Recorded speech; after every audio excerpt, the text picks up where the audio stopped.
ঈশ্বর স্বরূপ আমার বাবা মায়েরা। আর আমি এখানে বসে তোমাদের কিছু বলবো, এটা আমাকে অনুপম বলেছে, আর এবং খুব আনন্দ পাই এখানে যেহেতু এই ফ্ল্যাটটায় আসি, আর এটাও ভালো লাগে, পরিবেশটা খুব সুন্দর, শান্ত পরিবেশ। আর প্রথমত আমি সবাইকে আমার ভালোবাসা জানাচ্ছি এবং তোমরা সবাই ভালো থাকো, আনন্দে থাকো, এটা বলছি। আর ব্যক্তিগতভাবে আমি ছোটবেলা থেকে অনেকে হয়তো জিজ্ঞাসা আসতে পারে, উনি জিজ্ঞাসা কোন ঠাকুরের ভক্ত, শিবের না কৃষ্ণের, না উনি কি যোগী, যোগ অভ্যাস করেন, অনেক প্রশ্ন মানুষের থাকে। তো এই প্রশ্নগুলো সবই বিভিন্ন আমরা বই থেকেই পেয়েছি, কিন্তু ভগবান কৃষ্ণ অর্জুনকে বলেছে জিজ্ঞাসা। এই জিজ্ঞাসা ভীষণ গুরুত্বপূর্ণ। জিজ্ঞাসু কাছে আমি থাকি, কিন্তু এই জিজ্ঞাসাটা হওয়া উচিত ভেতর থেকে, মানে কোনো বাহ্যিক কোনো জিনিস থেকে না, মানে কোনো বই টই পড়ে ওইসব না। তাই ভেতরের জিজ্ঞাসা, সেটা হচ্ছে আসল জিজ্ঞাসা। সেই জিজ্ঞাসাটা তুমি যদি ভেতর থেকে তুমি তোমাকেই যদি করে ফেলো, তো সেই জিজ্ঞাসার উত্তর তুমি নিজেই পেয়ে যাবে, কারণ তোমার জিজ্ঞাসাটা ভেতর থেকে ছিল, আর ভেতরেই তোমার উত্তর আছে। তো যাই হোক, তো আমি ব্যক্তিগতভাবে এই ছোটবেলা থেকে, বুঝলে, ছোটবেলা থেকে আমি ভীষণ বিশ্বাসী যে যখন বইপত্র ছিল না, বই লেখা হয়নি, তখনও যেটা ছিল তাকে বলে বেদ। মানে সেই বেদ মানে জ্ঞান, সেই জ্ঞান যেখানে কোনো সীমাবদ্ধতা ছিল না, এরকম একটা অসীম অনন্ত এই ছোট থেকেই আমাকে ভাবায়। আর ওইটাকেই মাথায় নিয়েই, ওইটাই আমার কাছে ভগবান, ওইটাই আমার কাছে ঈশ্বর, মানে অসীম অনন্ত।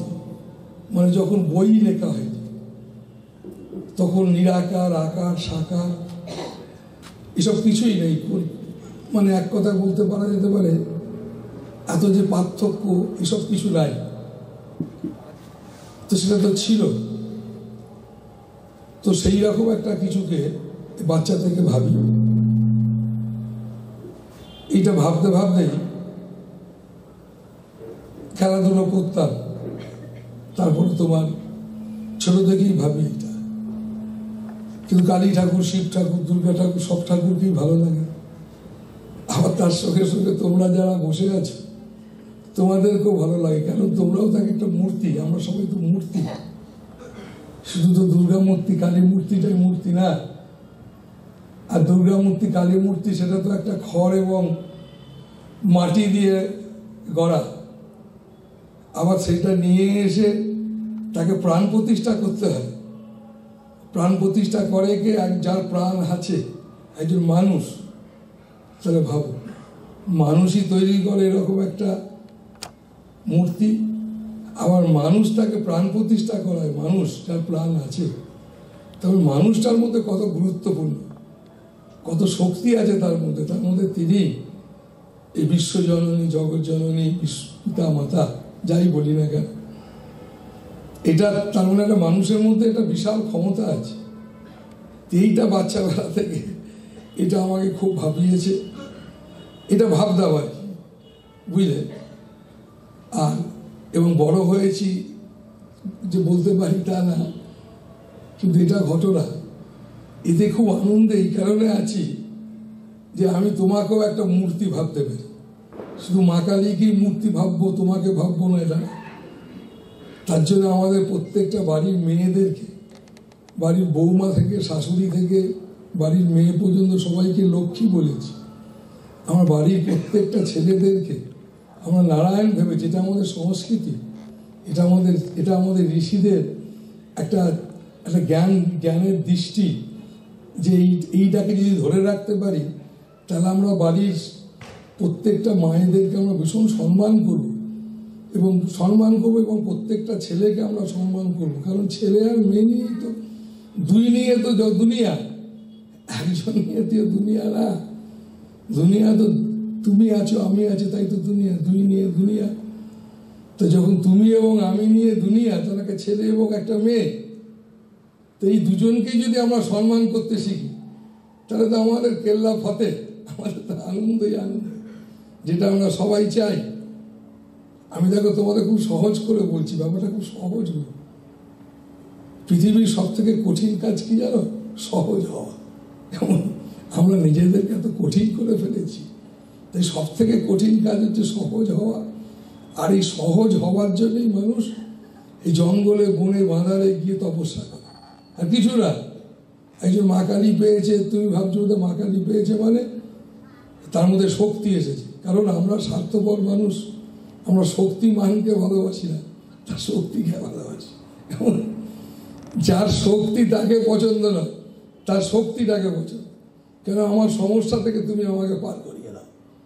কিন্তু শক্তিমানকে তো চাইতে হবে, তাই আমরা শক্তিমানকে না চেয়ে শক্তিকে চাই। তাই আমরা খুঁজে বেড়াই কার মধ্যে কত শক্তি আছে, খুঁজি। শক্তিটা আমাদের কাছে নেই। এইটা দেখতে গিয়ে আমরা ঠকে যাই। কেমন? আমরা আসল জিনিসকে না ধরে আমরা অন্য জায়গায় জল ঢালি।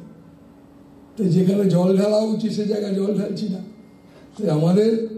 তাই আমি ছোটবেলা থেকে, যেহেতু তোমাকেও একটা মূর্তি ভাবছি, মা কালী তিনি তো মূর্তি বটেই। কেন মূর্তি? সেই মূর্তিটা, যে মূর্তিটাকে প্রাণ দিয়ে প্রাণ জাগাও মাকে, দেখবে মাকে চিন্ময়ী। কেমন? এই প্রাণ দিয়ে তাকে জাগাতে হয়। কিভাবে জাগাতে হয় না, প্রাণ দিয়ে জাগাতে হয়। দেখেছো মায়ের দৃষ্টিটা কত উদাস, কি দৃষ্টি মায়ের, নির্লিপ্ত, সবার দিকে তাকিয়ে আছে সমানভাবে। এরা আমরা খুঁজে পাওয়া মায়ের প্রত্যেকটা মুন্ডমালা, এই সমস্ত মুন্ড মানে মাথা, মাথায় বুদ্ধি আছে, মাথায় বুদ্ধি, বিবেক, জ্ঞান, চেতনা সব আছে। যেটা আসল, যেটা না থাকলে কিচ্ছু নাই, সেটা দিয়ে মায়ের মুন্ডমালা। মা যে মুন্ডুটা ধরে রেখেছে, একটা মাথা, সাধক বলছে ওটা আমারই মাথা। মা তুই আমার এই বুদ্ধিটা তুই ধরে রাখ, আমার বিবেক, আমার বুদ্ধি সব তুই ধরে রাখ। এইভাবে প্রাণ দিয়ে প্রাণ, তার মানে আমরা মাকে দর্শন করব, মানে এইভাবে দর্শন করব। মাকে, মায়ের দিকে তাকালেই যেন হৃদয় ভরে যায়। একটা দৃষ্টি খুঁজে পায়, কি দৃষ্টি মায়ের।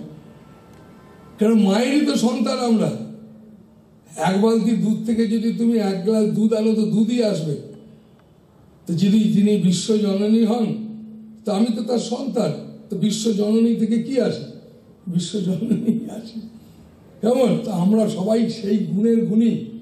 তাই তো আমাদের ঋষিরা বলেছেন যে সিন্নন্তু বিশ্বে অমৃতের সুপুত্রা, আমরা সবাই অমৃতের সন্তান, অমৃত। তো একদম কোনো মতে কোনো সময়ের জন্য দুর্বল হও না। দুর্বল হওয়া মানে কুসংস্কারী হয়ে যাওয়া। কেমন? নিজেকে দুর্বল করা মানে কুসংস্কারী হওয়া। নিজেকে দুর্বল করা মানে সবার থেকে নিজেকে আলাদা করে ফেলেছি বলে।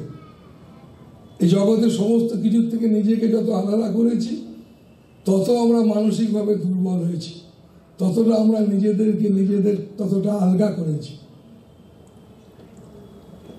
এর মূল কারণ কি জানো? জীবনে দুটো রাস্তা। একটা হচ্ছে এই ব্যবহারিক জগৎ, আর একটা হচ্ছে অন্তর্জগৎ। আমরা ব্যবহারিক জগৎটাকেই চেপে ধরেছি, আমরা অন্তর্জগতের পরশ পাওয়ার চেষ্টা করিনি। তাতে কি হয়েছে? আমরা অনেক বড় হয়েছি বটে, কিন্তু এই অন্তরের যে টান, যে ভালোবাসা, যে জায়গাটা, সেই জায়গাটা আমাদের আছে, কিন্তু আমরা আছে বলে স্বীকার করি না, বুঝতে পারি পরে। কেমন? যখন কেউ ছড়ে চলে যায় তখন বুঝতে পেরে যাই যে অনেকটা অন্তর দিয়ে ফেলেছিলাম, তো বুঝতে পারিনি। তো সেই কারণে আমরা এই অন্তর্জগতের জায়গাটাকে আমরা যেভাবেই হোক আমরা এই ব্যবহারিক জগৎটাকে ভীষণ গুরুত্ব দেওয়ার জন্য এই অন্তর্জগতের পরশটাকে বুঝতে পারছি না। এই অন্তর্জগৎ ব্যবহারিক জগতে যেটাকে আমরা ধরেছি সেটা একটাও তোমার নয়, আমারও নয়। একদম তুমি যা ধরেছো, যা কিছু, যা পড়াশোনা করছো, যা কিছু করছো, যা দেখতে পাচ্ছ, তার জন্য ভীষণ ভীতু আমরা। তার জন্য আমার ছেলেটা ভালো থাকবে তো, আমার স্বামী স্ত্রীর সম্পর্কটা ভালো যাবে তো, সবসময় যেন একটা ভয়, ভীতি।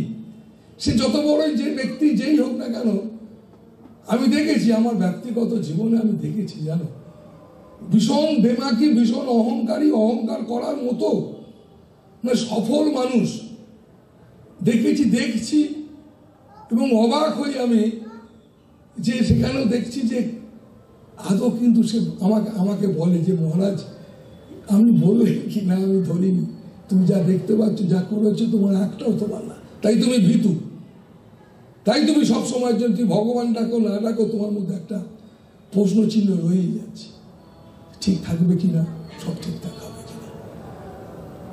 তার মানে আমাদের ধরাটা কোথায় ভুল হয়েছে না? ভুল হয়নি, আমরা শুধু ব্যবহারিক জগৎটাই ধরেছি। কিন্তু ব্যবহারিক জগৎটা পরিবর্তন হয়, কিন্তু অন্তর্জগৎ পরিবর্তন হয় না। তুই অন্তর্জগতের, আমরা অন্তর্জগৎকে ধরা, অন্তর্জগতের সে রাস্তায় পৌঁছানো আমরা করি। তো অন্তর্জগতে পৌঁছয়নি বলে সেই জন্য আমার ভাই জিন্দেগি বলের মতো ভাই থাকতে পারছে না। আমার ভাই বোন, আমার স্বামী স্ত্রী, ছোটবেলায় যেমন ছিলাম ভাই বোন, বৃদ্ধ বয়স পর্যন্ত ওরকম থাকবো, মৃত্যুর দিন পর্যন্ত থাকবো, সেই রকম টান, সেই রকম ব্যাপার, এটা ধরে রাখতে পারছি না। কারণ ওই যে অন্তর্জগতের জায়গায় হাত দিতে পারিনি, ওর পরশ পাইনি। তো সেই কারণে বাবা মায়েরা আমাদের একটা জিনিস মাথায় রাখতে হবে, সবাই সংসারী মানুষ, সাধু সন্ন্যাসীদের জন্য, সবার জন্য এক ব্যাপার খুব সহজ। আমরা ব্যবহারিক জগতে বলবো যেটা আমার, কেমন, সবটাই আমার, আমার ছেলে, আমার মেয়ে, আমার গাড়ি, কিন্তু অন্তর্জগৎ সেখানে বলবো না, এটা সবটাই তোমার, কেমন, আমার না। ভেতর থেকে বলবো সব তোমার, এই জগতে যা কিছু দেখতে পাচ্ছি তোমার, কেন আমার কি উল্টোলি তো তোমার হয়, আমার না রে তোমার। তো আমার বলতে গিয়ে দেখতে পাচ্ছি আমি ভয় পাচ্ছি, আমার সংশয়, ভয় দিনে দিনে বেড়ে যাচ্ছে, সিকিউরিটির অভাব, কেমন সবসময় ভয় পাচ্ছি। তো সেই কারণে আমাদের এই ভয়ের থেকে বেরোতে হবে। কি করে বেরোতে পারি? তাই এটা আমার বলা অভ্যাস যেটা করে ফেলেছি, তাই এটাকে তোমার বলা অভ্যাস ভেতর থেকে করবে, সবটাই তোমার। সেব আমি একজন, তুমি আমায় চান্স দিয়েছ এই সংসারের একজন সেবিকা বা সেবক হতে, সেবিকা বা সেবক তুমি চান্স দিয়েছ হতে। এই যে তুমি যে সুযোগ আমায় দিয়েছো, এর জন্য আমি বড় ধন্য। এইরকমভাবে নিজেকে ধন্য মনে করতে হবে। তুমি ধন্য যদি নিজে না মনে করো, যেটা পেয়েছো সেটা নিয়ে যদি ধন্য বলে না মনে করো, তুমি ভীষণ আনহ্যাপি, তুমি জীবনে কোনোদিন আর একটা জিনিস পাবে না। তুমি তো এমনি দুর্বল, তুমি পাবে কি করে? দুর্বলতার কাজ নাকি ভালো থাকা, আনন্দে থাকা দুর্বল ব্যক্তির কাজ? এই ভগবান ডাকা দুর্বল ব্যক্তির কাজ না। ধর্ম করা মানে ধার্মিক মানে আচরণ, সাজা না। ধর্মের আচরণ করাটাকে ধার্মিক বলে। ধার্মিক মানুষ মানে ভালো, মানে যে উদার মানুষ, যার বিচক্ষণতা আছে, তাকে ধার্মিক বলে। ধর্ম করা মানে ধূপ নারায়ণ এইসব ব্যাপারটা না।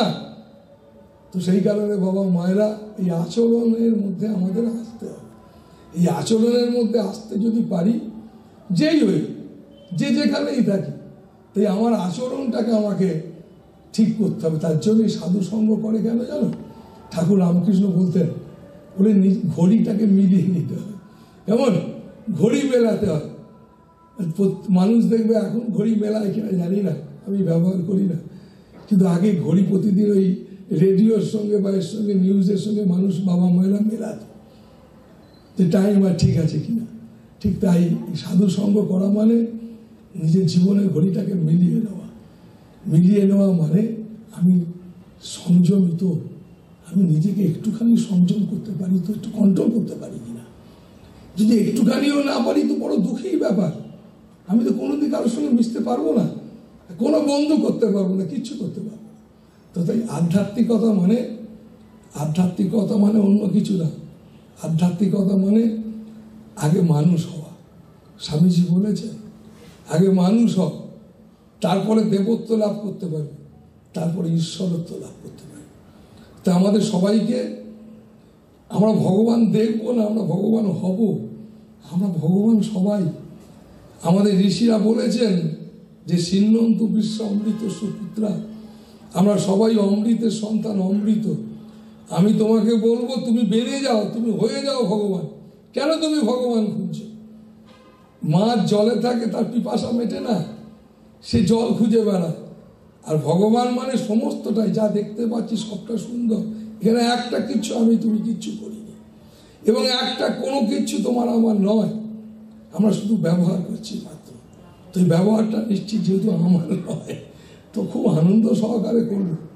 তো সেই কারণে বাবা মায়েরা, যে তাই ব্যক্তি জীবনে মানসিক শক্তি আনতে গেলে একটু অন্যভাবে দেখো। আমি তোমাদের বলছি, অনেকভাবে তোমাদের বলবার চেষ্টা করছি যে কিভাবে দেখলে তুমি ভালো থাকতে পারো, কিভাবে তোমার মনের ইচ্ছার প্যাটার্নটাকে তুমি চেঞ্জ করে নিতে পারো। কারণ মাথায় রাখবে, কামিনী কাঞ্চনের আসক্তি ত্যাগ করা যায় না। ঠাকুর রামকৃষ্ণ বলেছেন, মহাপুরুষরা বলেছেন, আমিও বলি, ত্যাগ করতে যায় না, ত্যাগ করা যায় না, রাস্তা ঘুরিয়ে দিতে হয়। মানে ভাবনাটার পরিবর্তন করতে হয়, ভাবনার রাস্তাটাকে চেঞ্জ করতে হয়, রুচিকে চেঞ্জ করতে হয়। রুচিকে চেঞ্জ করা যায় কিভাবে? না ঢুকতে হয়, গভীরে পৌঁছতে হয়। এই গভীরে পৌঁছলেই দেখবে তোমার রুচি আস্তে আস্তে পরিবর্তন হচ্ছে। তুমি দেখতে পাবে তুমি 5 বছর আগে যেটা ভালোবাসতে, এখন সেটা ভালোবাসছো না। তো তার মানে কি? তুমি এমন ব্যবহারিক জীবনকে আঁকড়ে ধরেছো যেটা চেঞ্জেবল। তাই একটা জিনিসকে ধরো যেটা চেঞ্জ হয় না, পরিবর্তন হয় না। তাই তোমাদের বলবো আমি, এবার থেকে ভেতর থেকে চেষ্টা করো যে প্রভু সবটা তোমার, আমি তোমারই তো প্রসাদ খাই, আমার ছেলে মেয়ে স্বামী স্ত্রী গল্প করি, একদম একদম তোমার সেবা করি।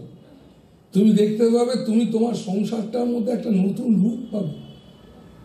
একদম নেগেটিভ ভেবো না। তুমি যেটা পেয়েছো সেটা অনেক পেয়েছো বলে ভাবো, অনেক বেশি মাল পাবে।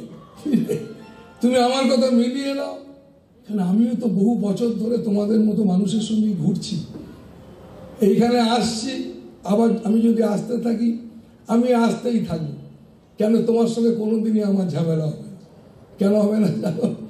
তোমার সঙ্গে আমার কোনো নেমা দেওয়াই নেই। যেখানে নেমা দেওয়া সেখানেই তো ঝামেলা। তো যেহেতু তোমার সঙ্গে আমার নেওয়া দেওয়া নেই, তাই আমি বুক বাজিয়ে বলতে পারি তোমার সঙ্গে কোনোদিন আমার অশান্তি হচ্ছে না। এটা আমি বলতে পারি। এটা আমি আজ থেকে 36 বছর আগে, যখন আমি প্রথম আশ্রম যেখানে বসি, সেখানে এই কথাটা বলেছিলাম যে দেখ বাবা, এই আশ্রমটা আমি করছি না, তোদের প্রয়োজন আছে মনে করেছিস, তোরা করছিস, আমাকে ঘিরে খুব ভালো লাগে। যেদিনকে মনে করবি এটা ভালো লাগছে না, আমাদের প্রয়োজন নেই, সেদিন দল বল মিলে এটা তুলে দিবি। করেছিস তোরা, তুলে দেওয়ার মালিক তোরা। কেমন? আমি এখানে থাকছি। তো আমি সবসময় মনে, কেন আমার তার সঙ্গে সম্পর্ক ভালো? এই কারণে না, তার সঙ্গে আমার কিচ্ছু নেওয়া দেওয়া, তোমার সঙ্গে আমার কিছু নেওয়া দেওয়া থাকতে পারে না। এটা আমি বিশ্বাসী, ছোটবেলা থেকে বিশ্বাসী, আদর্শ বিশ্বাসী। কেন এই আদর্শ বিশ্বাসী? এই আদর্শটাই সেই নিরপেক্ষ আদর্শ, সেটা সনাতন। যেটা সনাতন, যেটা ছিল, যেটা আছে, যেটা থাকবে, যেটা কোনো নাম নেই, ভাষা নেই, রূপ নেই, যেটা তোমারই মতো দেখতে। যে রূপে এসেছি, আমাদের রজনীকান্তের গান আছে না, অরূপ স্বরূপ সগুণ নির্গুণ দয়াল বয়াল হরিয়ে, আমি কিবা জানি, আমি কিবা বুঝি, আমি কেন ভেবে মরি। যে রূপে যে রূপে এসেছি, এরকম একটা খুব সুন্দর গান, সে রূপেই যাব, তা ভেবে কেন জীবন কাটাবো, তুমি আনিয়াছো তোমার এইটুকু ভেবে মরি, বড়িয়ে মানে খুব আনন্দিত। তো যাই হোক বাবা মায়েরা, তাই তুমি আমাকে এনেছো, আমি তোমাতেই যাব। জলে মাছটাকে মাছ জলেতেই জন্মায়, জলেতেই মরে, তবু জলের পিপাসা মেটে না। আমরা ভগবানের মধ্যে আছি, সমস্ত কিছুটা তার, আমার কিচ্ছু নয়, সবটাই তিনি। আমার রোম বলেছেন কবি, তা রোম রোম মে রাম রে। চৈতন্যদেব বলেছেন যত্র যত্র নেত্র পরে তত্ত্ব তত্ত্ব কৃষ্ণ স্ফুরে, সবটাই কৃষ্ণময়। ঋষি অরবিন্দ কাঠগড়ায় দাঁড়িয়ে দেখলেন সর্বভূতে বাসুদেব, সমস্ত জায়গায় সেই আনন্দ, সেই চৈতন্য বিরাজ করছে। তো তাই বাবা মায়েরা আমরা পাচ্ছি না কেন? না এই কারণে পাচ্ছি না, আমরা ছোট্ট একটা গণ্ডির মধ্যে শুধু ঘুরে বেড়াচ্ছি, শুধু একটু গণ্ডির মধ্যে ঘুরে বেড়াচ্ছি। তুমি বলবে সময় নেই, তোমার প্রচুর সময় আছে, তোমার প্রচুর সময়। এই সময়ের জন্য তোমাকে আলাদা করে সময় দিতে হয় না। আমি আমার ছেলেকে আমার স্বামী রান্না করব বা আমার স্ত্রীর সঙ্গে গল্প করব, এটার জন্য যে সময় পাই খুব সম্মান করে করব, কথা বলব। সম্মান মানে সেটা স্ত্রী বা স্বামী না, সম্মান একটা গুণ, সম্মান একটা পবিত্র গুণ, যে গুণটা আমার মধ্যে আছে সেটা জাগাতে হবে। এই তো ব্যাপার, আছে জাগাতে হবে। এটাই তো আচরণ, এটাকেই বলে তো ধর্ম করা, আধ্যাত্মিকতা। স্বামীজি বলেছেন, মহাপুরুষরা বলেছেন জেগে ওঠো। জেগে ওঠো মানে কি? জেগে ওঠা মানে কি? জেগে ওঠা চোখ খুলে বেড়া তা না, জেগে ওঠা মানে আর কিছু না। জেগে ওঠা মানে এই সমস্ত গুণগুলোকে জাগিয়ে তোলা। তাই সাধু দর্শন করতে যাওয়া মানে সাধুটার কি শক্তি আছে দেখতে যাই চ, এটা না। তাহলে কিন্তু ঝুঁকে যাবে তুমি। কেন? আমি এখানে যেহেতু আসছি, আমি ইজি তোমাকে হাত মাত দেখে বুঝলে, আমি প্রচুর মাজুরি দিয়ে আমি এখানে অনেক কিছু করতেই পারি।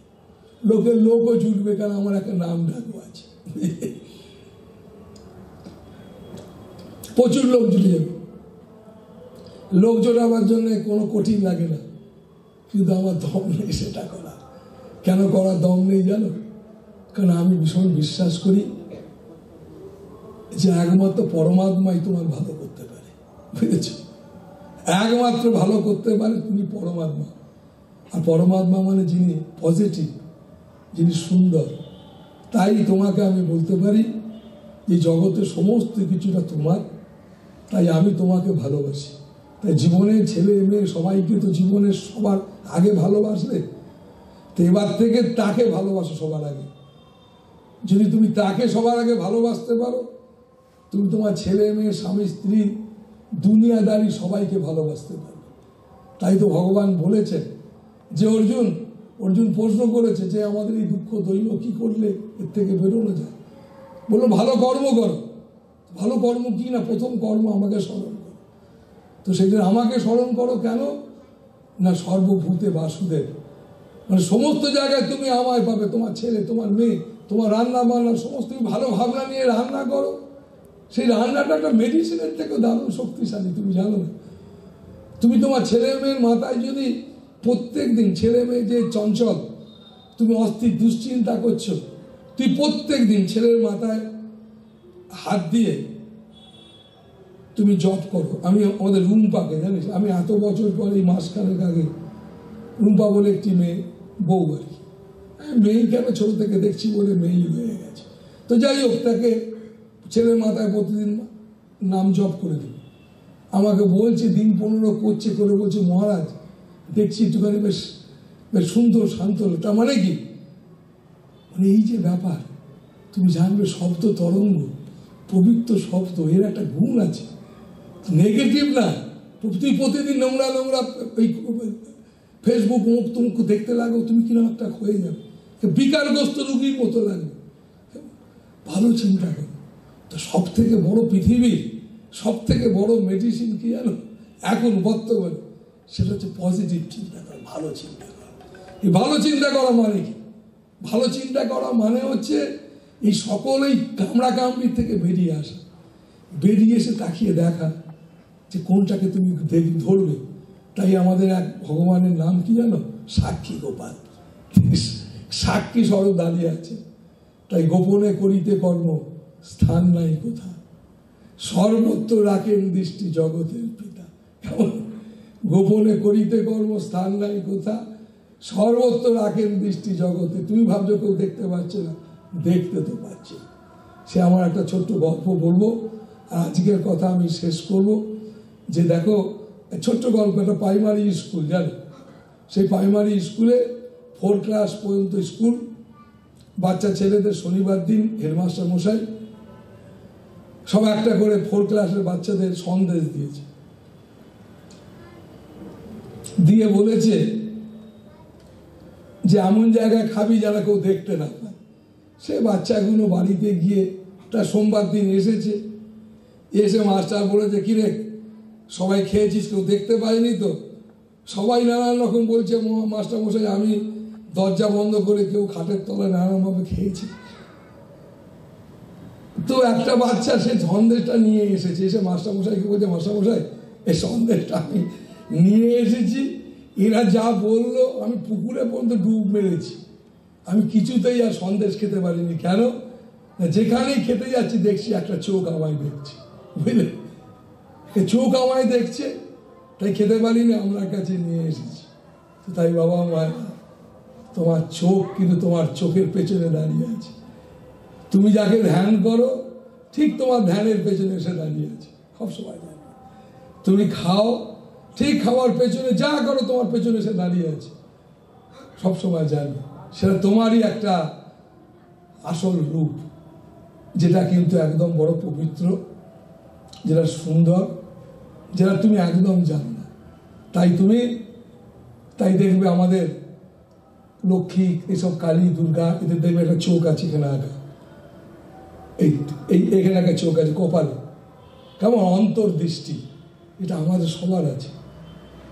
তো সেইটাকে আমরা যেহেতু জাগাবার চেষ্টা করিনি, তো যদি জাগার একটুখানি যদি জেগে যেত, তাহলে তুমি বুঝতে পারতে তোমার স্ত্রী তোমায় কত সম্মান করে, তুমি বুঝতে পারতো তোমার স্বামী কত সম্মান করে, তোমার ছেলে মেয়ে পাশের জন, অন্তত তুমি এইটুকু বুঝতে পারতে।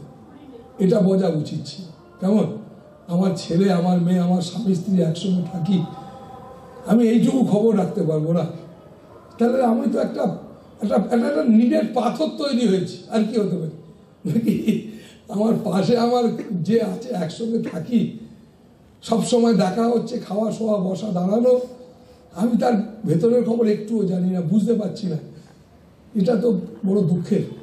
তো সেই কারণে বাবা মায়েরা তাই চেষ্টা করো যে আমি তোমাকে আমার জীবনে সব থেকে বেশি ভালোবাসতে চাই, আমি তোমাকেই চাই, এই সবটাই তোমার, আমি তোমায় চাই, আমি তোমাকেই ভালোবাসি, আমি সবার আগে তোমায় চাই, এরকম একটা বিশাল একটা ইচ্ছা রাখো। আর মনের মধ্যেই প্রার্থনা রাখো। আর গুরু নাম, তুমি যে যার গুরুর কাছে দীক্ষা নিয়েছো সেটাকে খুব জপ করবে, সেটার মধ্যে একটা শক্তি আছে, সেটা খুব দরকার তোমার। কেন দরকার জানো? তার মধ্যে একটা যে শক্তি, মানে তার মধ্যে শক্তিমান লুকিয়ে আছে। শক্তি তো আছে কিন্তু শক্তিমান আছে, তো সেই শক্তিমানকে পাওয়া হবে। আর শক্তিমানকে পাওয়া মানে, শক্তিমানের পরশ পাওয়া মানে তুমি অনেক ভালো থাকো। তাই চলে ফিরে ঘুরে বেরিয়ে তাকে, এর জন্য সূচি অসুচি নেই, তুমি তাকে ভালোবাসবে, আবার সূচি অসুচি কিসে? কেমন? এর জন্য সূচি অসুচির মধ্যে যেও না। তুমি সবসময় জানবে ভগবান কোনোদিন তোমার পাপ দেবেন না। এই পাপ পুণ্য এই সমস্ত গল্প আমরা তৈরি করেছি আমাদের সুবিধের মতো। তিনি কোনোদিন কাউকে, সূর্য কোনোদিন দিয়েছো দেখেছো কোনোদিন? কাউকে কম আলো, কাউকে বেশি আলো দিয়েছে? দেয় না, ঠিক সূর্যের মতো। তো সেই জন্য এই সমস্ত জিনিস দেখো না, শুধু এইটুকু মাথায় রেখো যে তিনি আর আমি আলাদা কিছু নই, শুধু আমি ভুলে গেছি, ছিটকে চলে গেছি, তাই আবার আমি আমাতে আসতে চাই। তাই আমাতে আসতে চাওয়া মানে আমরা অহংকার আমিতে ফেসে আছি, মানে যার নাম ব্যবহারিক জগতের আমি, নাকি যেটা পরিবর্তনশীল, সেইটা আমার অন্তর্জগতে প্রবেশ করে গেছে। তাই সেটা আমরা আমরা আমরা সেখান থেকে বেরোতে চাই। আমরা তাই অন্তর থেকে বলবো, ভাববো যে আমি তোমাকে চাই, আর এইটাই আমার প্রার্থনা। আর যদি ভেতর থেকে যদি বাই চান্স যদি কমে যায় প্রার্থনা শক্তি, তাই প্রার্থনা করবে যে প্রভু যদি আমি তোমাকে চাই, এই ইচ্ছাটা খুব দরকার। তুমি যখন থাকবে না, এই ইচ্ছাটা তোমার সাথে থাকবে, এই ইচ্ছাটা তোমার খুব প্রয়োজন। আমি পাইনি বলে কষ্ট কি? নিশ্চিত কষ্ট আছে, কিন্তু অনেক বেশি কষ্ট কি জানো? এই পাইনির যে আকাঙ্ক্ষাটা, এই আকাঙ্ক্ষা যদি বন্ধ হয়ে যায় তাহলে কষ্ট বেশি হয়, তারা আর কোনোদিনই পাবো না তাকে। তাই পাইনির ইচ্ছাটা আমার মধ্যে তীব্র হোক। এই পাইনি আমি তোমায় চাই, এই চায়ের ইচ্ছাটা তীব্র হোক। এই চায়ের ইচ্ছাটার নাম বৈরাগ্য। এই বৈরাগ্যটা যার যত তীব্র হয়, তার এই জীবনেই সেই পরম গতি লাভ করতে পারে। পরম গতি লাভ করতে, পরম মানে শ্রেষ্ঠ, সে শ্রেষ্ঠ গতি মানে মানে আর তাকে আসতে হয় না, তার অঙ্ক মিলে যায়। আমি যে প্রকৃতি থেকে বিচ্যুত হয়ে গেছি, এই মহাবিশ্ব থেকে আলাদা হয়ে নিজেকে টুকরো টুকরো করে নিজেকে আলাদা করে ভাবছি, এই ভাবনা তখন চলে যায়। তখন আমি আর মহাবিশ্ব ব্রহ্মাণ্ড যা সবটা একাকার তার হয়ে যায়। তো তাই বাবা মায়েরা তাই চেষ্টা করো, তো এরকম একটা ইচ্ছা তোমার মধ্যে আসুক। এই ইচ্ছাটাই একমাত্র তোমার সঙ্গে থাকবে। দেখবে মানুষের রোগ হয়েছে, জ্বালা হয়েছে, সবাই বলছে তোমার পাশে আছি, তোমার ভয় নেই। যখন করোনা হয়েছিল আমার মনে আছে, করোনাতে দেখতে পাচ্ছে সবাই তো বলছে পয়সা করি কোনো অভাব নেই, তুমি ভালো হও, মনে শক্তি রাখো। আর সে লোকটা দেখতে পাচ্ছে যে তার আস্তে আস্তে অক্সিজেন কমছে। আমাকে একজন ফোন করে বলছে, বাবা আমি 35-40 বছর বয়স, বলছে বাবা আমার অক্সিজেন কমে যাচ্ছে, আমি দেখতে পাচ্ছি মরে যাচ্ছি, বাবা আমাকে বাঁচিয়ে দিন। মানে তখন যে বেঁচে উঠে আমাকে এসে বলছে, বাবা কত অসহায়। একজন বৈজ্ঞানিক, একজন নাম করা বৈজ্ঞানিক, তার ছেলে আমাকে বলছে, বাবা যে কত অসহায় আমি বুঝতে পারছিলাম, চোখের সামনে আমার অক্সিজেন লেভেলটা কমে যাচ্ছে, ডাক্তাররা কত চেষ্টা করছে, আমি এত কিছু পড়াশোনা এত কিছু করেছি, কিন্তু আমার মাথা কাজ করছে না। তখন আপনাকে ফোন করলাম, পাচ্ছি না, ফোন করলাম। তো ওকে আমি কি বললাম, শোন যখন মরে যাবো ঠিকই করে ফেলেছিস, দেখতেই পাচ্ছিস মরে যাচ্ছিস, ভয় পাচ্ছিস তো, ভয় পেলে কি বেঁচে যাবি? না, তাহলে এক কাজ কর, তো খুব নাম কর, দেখ না কি হয়। তো ছেলেটা ঘুরে এসে আমাকে বলছে, বাবা আপনি বলার পরে না আমি একটা দারুণ শক্তি পেলাম, যেহেতু মরে তো যাচ্ছি, কোনোদিন তো নাম করিনি, তো নামই করি না। তো যাই হোক, আমি বলবো না সে নামের জন্য বেঁচে গেছে কিসের জন্য, তবে এটা ঘটনা। তার মধ্যে একটা এই যে ভেঙে পড়া একটা কাজ, একটা মানসিক অবস্থা তৈরি হয়েছিল, তার থেকে মনে হয় তার একটা শক্তি এলো, ইচ্ছা শক্তি বাড়লো, ইচ্ছা এলো না আমি বাঁচতে পারি, আমি করতে পারি। তাই তোমার ছেলে, তোমার মেয়ে, তুমি এই বাচ্চা থেকেই যদি এই ইচ্ছা শক্তিটাকে তোমার মধ্যে তৈরি করো একটু একটু করে, যে আমি তোমায় চাই, সবই তোমার। কিন্তু একদিনে হবে না, একটুখানি হোক না, এই জীবনে যদি একটুখানি হয় সেটাই তোমার, সেটাই আমাদের সঙ্গে থাকবে, আমি মরে গেলেও আমার সঙ্গে থাকবে। সেই ইচ্ছা শক্তিটা একদিন নিশ্চিত তার সঙ্গে মিলন ঘটাবে। তাই বাবা মায়েরা ভালো থাকো, আর সবসময় প্রার্থনা করো আমি তোমায় চাই। আর যদি প্রার্থনার মধ্যে একটু আলগা হয়, তুমি যেন আমায় ছেড়ো না, তুমি যেন মনে করে দিও, তুমি আমায় ধরে থেকো, এটা একবার শিশুর মতো তুমি তোমার ভেতর থেকে বলতে থাকো, তাহলে নিশ্চিত তুমি ভালো থাকবে, আনন্দে থাকবে। কারোর কাছে তোমায় যেতে হবে না, তোমার মধ্যেই তিনি আছেন। শুধু মাথায় রেখো ইচ্ছাটাকে বাড়াবার জন্য খুব দরকার সাধু সঙ্গ ভীষণ প্রয়োজন, এটা ভীষণ প্রয়োজন, এটা ভীষণ দরকার। ভালো থাকো বাবা মায়েরা, বলিও খুব ভালো থাকো।